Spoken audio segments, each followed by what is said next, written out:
Hello everyone, welcome back to the channel Built by Ben.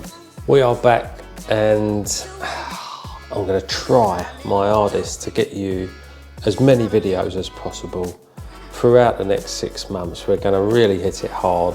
My plan was to get the barn job going, the big build, if you've seen that across my socials. Didn't quite go to plan. We've still got the barn coming, but we can't sell our house, so we can't get all the footage that we need. We've got a few little episodes to punch out there, but I don't really want to get that episode going until we're there and we can keep it going. So what I've done for you at the moment, I've got a nice little skirting video today, so I'm going to talk you through how I do skirting, and if it helps you, then that's great. So we're super close to 10,000 subscribers. We need about 30 more, so if you could click that subscribe button, leave a comment and a like as well, and that'll help the video get a load of views. So let's get straight into the video. I'm going to be up the top corner giving you a bit of a commentary, so hopefully you enjoy it and hopefully you learn something from it. If you've got any questions at all, leave it in the comments and I'll get back to you. I do reply to everyone that comments, so get down in that comment section. Nice one. Don't forget to tell a mate about it. Hope you enjoy it. Right, so here's the room that we're doing. It's quite a small room, but we've, it just covers all the aspects of skirting that you need to cover, really. What I usually do, you can see my setup. It was a bit of a tight setup in this room because, the lengths of skirting come in like 4.8 metres. But we got set up anyway. We had to go down, up and down the stairs a few times just to turn the skirting round, but we got through it. First job that I do with skirting is just to knock the snots off, is what they call it. So the plasterers tend to leave this sort of horrible little edge at the bottom there, right in the way of the skirting. And then what I do there is start on the left hand side of the door because I'm right-handed, and I'll explain that a bit better. If you start on the right hand side of the door as you come in, should I say, so the left hand side as we're looking at it now, then you only have to make right-handed cuts for the whole thing. You'll see what I mean when we do a bit more, but all we're going to do for now, because we're going up to that architrave, is just measure to cut a straight bit, so there's straight cuts each side of it. We haven't got to do no mitering or anything like that on these ones. Although on this job, the place has obviously been plastered a few times before I got there, so we didn't actually plaster that wall with the door on it. We only plastered the other walls, the other 3 walls, because I insulated it. So what we've basically done is built a stud wall all the way around the perimeter of the room out of 3x2 timber. We put a 75mm Celotex in between the timbers, and then we put a plasterboard on the front of that. And now obviously we're at the skirting stage. Couldn't film the whole project for you because we had to get it done nice and quickly for the customer. Sometimes it's just not practical to set the cameras up, but I managed to get this little final piece of the day. So because it had been plastered quite a few times, you can see here that the architrave has actually lost its depth almost completely, only to about half of the thickness of the skirting. Now, there's a few different ways to do this. Some people do it different ways. On this job, because of the moulding of the skirting, I decided to just strike a line down the end now and take a 45mm bevel off of the end there, just to match that line, so that it takes a 45-degree angle back to the architrave and then meets it flush. When that's all painted in, it will look absolutely fine. Now there's a few chippies, I'm sure, in the comments that are going to say that that should be returned back at 45 degrees with another small bit, but I don't necessarily like that, because it then takes the moulding back at 45 degrees as well, and the moulding part of it then misses the architrave. So I prefer this way. In this instance, I prefer this way of doing things. So just very carefully, just sort of taking nibbles off until we meet that line. You can see there, we just, you know, little 45 degrees on it. Just takes it back lovely. And just spin the camera around here, show you how we get it fitted.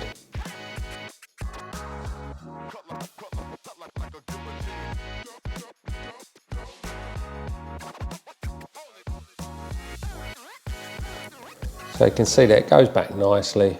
Once we've got that top line caulked, it'll be a lovely job. And then we just finish on the left hand side with a square finish, and then that's getting back to what I said about only doing right-handed cuts. So we're just going on the back of the skirt in here with a stick saw. You might have seen it in some of my other videos, but we use a stick saw quite a lot. It's one of the best adhesives that I've found. I mean, things like grip fill, I'm not really keen on. It dries like putty, not flexible at all. Doesn't seem to really bite into the wall at all, so not really a fan of that, but this stick saw stuff seems to grab anything. And what we're doing there is just using a disto laser. I've got a Makita one now, but just using a disto laser to point the laser onto the skirt in there, take a measurement, and we're just going from the flat part of the wall on the right hand side of the screen there to the flat part of the skirting. And then once we've got our measurement, we're then just going to line that up on the saw there.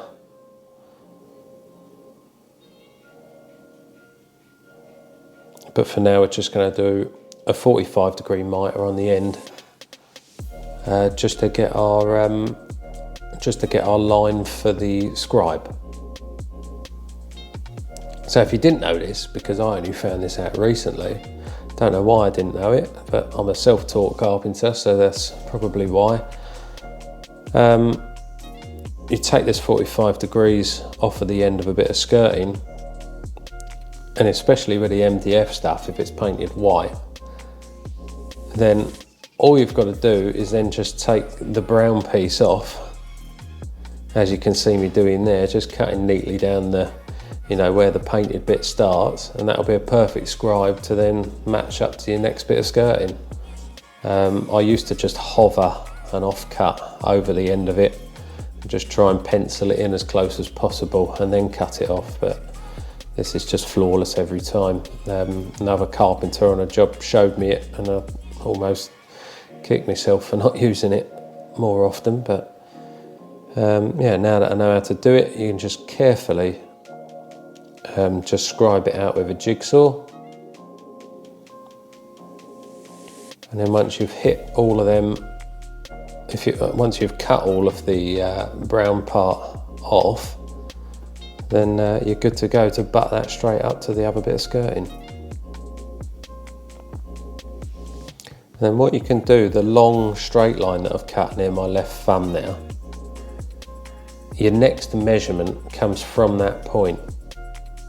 It looks like I'm struggling a bit there, and that's literally for your entertainment because I had a camera tripod right in my way. It's not usually this hard at all, but when you're doing it with a tripod in your face, it becomes a bit more challenging. It's for you guys, that's why I do it. So, like I said, if you are not subscribed to the channel, could you please do that for me? Because I literally need 30 more to get to 10,000, which would be great. Like and comment as well. Like I keep telling you, please tell a mate about it. Then we can really boost this YouTube channel. I haven't put a lot of effort into the YouTube at all lately, and I know I haven't. Because it's just been busy. I've been so busy. But I will put the effort in if I get the results, obviously. So you can see me there just taking the measurement from that flat point, like I said a little bit earlier in the video. And you can see here again, I just had to go all the way down the stairs and then back up so that I can actually cut the skirting on the right bit. I would normally set the saw up outside, but it was absolutely teeming down with rain on this day. And it was about 40 minutes from home, so I didn't want to just call it a day and go. decided to just, you know, crack on with it. So we took that laser measurement, we've taken the tape measure from the flat part of that scribe that we've just done, which is obviously going to be the front face of the bit we've already fitted. And then we set the saw back to 0 degrees and cut the length of it, because the other end of it doesn't need to be scribed, it just needs to sit flat against the next part of the wall. So as you can see, it's the whole thing that I said about being right-handed. So I always do that scribe cut to the right-hand side of the skirting, which just makes loads of sense. If you try and jigsaw the left-hand side of the skirting, it just feels a bit goofy, doesn't feel nice. So that's what we've gone for.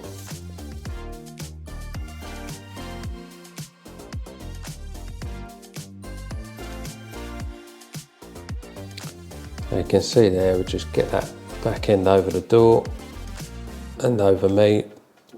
Again, it's all a bit of a tight job, but sometimes you get these and you can't really do a lot about it.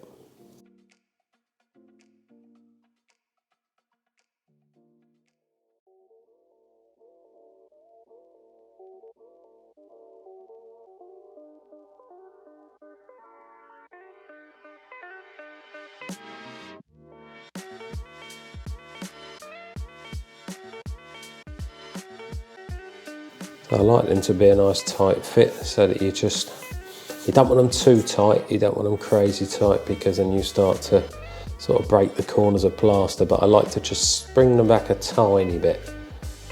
And you can see there's a nice little scribe around there. By the time that's decorated, it just, you know, perfect finish. So this is the stuff that I use, the stick saw. Extreme Power by Everbuild. Everbuild, why aren't you sponsoring me yet, eh? Use your stuff all the time on this channel.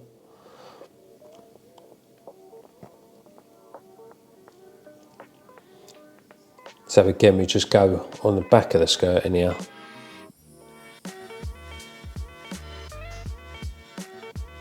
With the stick saw. Try and do it in a bit of a curly-whirly shape. If you just do a line down the centre, then sometimes it doesn't stick very well and it can rock on that line. So you can either do a line up the top and a line down the bottom, or you can do a curly-whirly line all the way through. On this job, go for curly-whirly, because as you can see, the plasterboard stops about 20mm short from the floor, because the room height was 2460. So obviously full height of plasterboard is 2440. No, sorry, room height is 2420. Full height of plasterboard is 2400. So we just ended up with a 20mm gap at the bottom now. So keep the adhesive to the top side of the skirting, because obviously anything you put below that 20mm, not going to stick to anything.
Now the smaller bit to the left of the door didn't need any pins. Usually with a small straight bit, you don't really need to pin it. If they sit flat enough back to the wall, don't put any pinholes in it, it's just more work for the decorator. I'm using a Pazzo second fix gun there with the 60mm pins, maybe they are, or 58 I think they come in. And we just fix that back. Previously on the job I marked where the upright studs were with a pencil just on the floor so that I could hit them with these pins. So, nice little trick for you if you are doing this sort of job. Always just chuck them upright studs on the floor in pencil so that you can just hit them with your skirting pins. As far as scribing to the floor goes, obviously this room was carpeted, so no real need. You've got about 15 to 18mm play with an underlaying carpet. So as long as your skirting's, you know, within 10mm to the chipboard, you haven't really got to worry about scribing to the floor. If you're doing something with a hard floor, usually if you're skirting when the floor's already down, that's when it starts to get a bit tricky. You've got to scribe to the floor as well. You do that by shooting a laser round and just finding your lowest point and your highest point, and then working out where to start from there. Gives you a good idea of what you've got to take off of your skirting to make the line level all the way around. So maybe cover that in a separate video if I do one of them soon. But again, we've just done the scribe on the right hand side and then a flat cut on the left hand side there. And again, just Pazzo pin in after you've got the sticks all on the back. Again, just trying to do this with a tripod in the way, but that was just to show you the butterfly pinning. If you get a bit, you see you can pin in the direction of my fingers there. If you get a bit that won't stay back to the wall, then you can butterfly pin it. And basically what that does is just creates two different angles like this through the skirting, so that if you were trying to pull that skirting away from the wall, you've got like a V of pins that won't let that come away from the wall, whereas if it's just a straight one, you can just pull it straight out. So butterfly pinning, great tip for this sort of thing.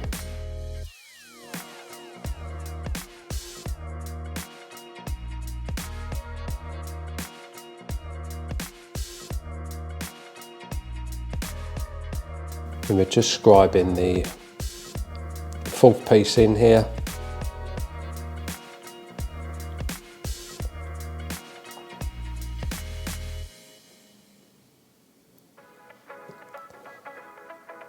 What you can do, if you know you've got loads of these to do and you've got the space to do it, is you can just set up a load of these, cut your 45 at the right hand side of all the skirtings using this method. And you can actually sort of, before you even get to the job sometimes, you can just pre-cut, pre-scribe all of the right-hand sides of these bits of skirting. Takes a little bit of planning, because sometimes that's not quite how it goes. It will only work if you can get all of your lengths out of a full length. Sometimes you've got to join them halfway. But, you know, can save time on site. Especially if you've got a tight site like this, you can cut them away from the job. I picked this up on the way to the job, so I couldn't really do that, but yeah, it's just an idea for you. And you can see there, it's just a nice little finish. We're doing the same thing back to that architrave, just finishing that off with a little 45 degrees.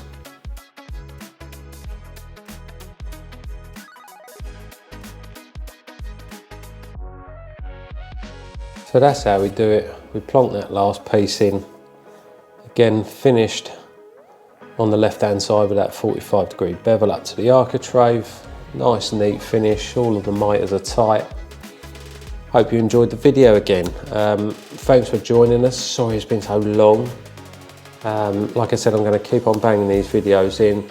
Like and subscribe to the channel. That really helped me out. And hopefully, fingers crossed, we can sell our house, get over to the barn and get on with this mega build. So see you next time on the channel. Tell a mate about it. Bye.